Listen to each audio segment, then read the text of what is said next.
lesson 14. Do you understand Satan's war against God?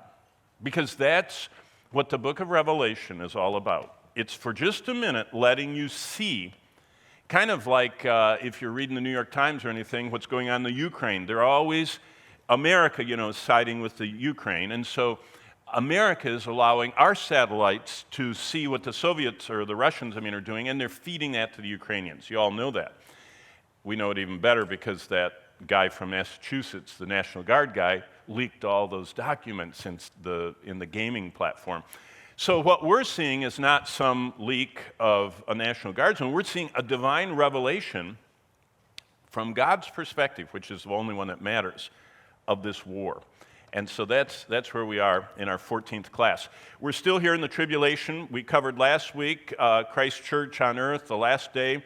Friday we went to Christ Church in heaven. And now we're going to be really steaming through all of these. Basically, the big picture is of Revelation. This is God telling us the future.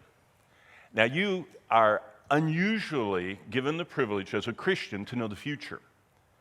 When I teach over in Greece, we take students up to Delphi, the Oracle of Delphi. If you ever heard of that, it's up in the mountains.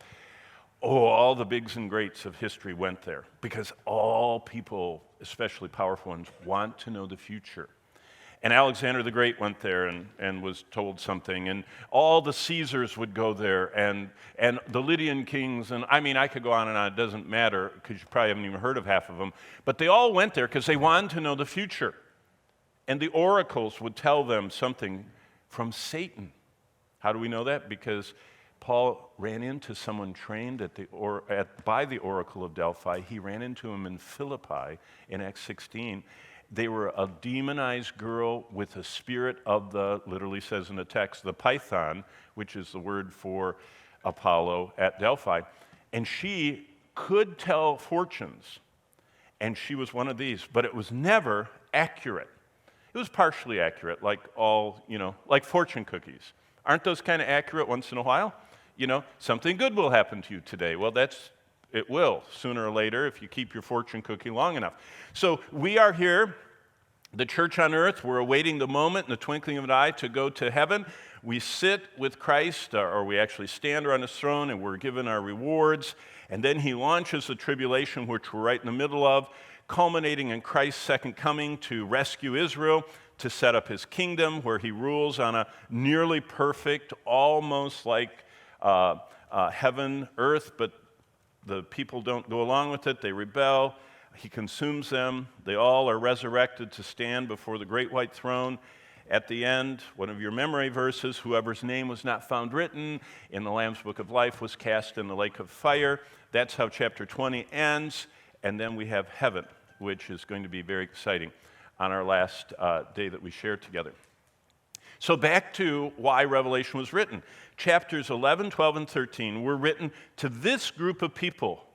Remember, the first law of textual interpretation is not what it means to me. That's application. Interpretation is, what did God say to them? They lived right here. He sent it through, most likely, John was the pastor of the Ephesus church that planted, maybe not under him, maybe under Paul, we don't know, but most likely Ephesus planted all these churches because Ephesus was a vibrant church.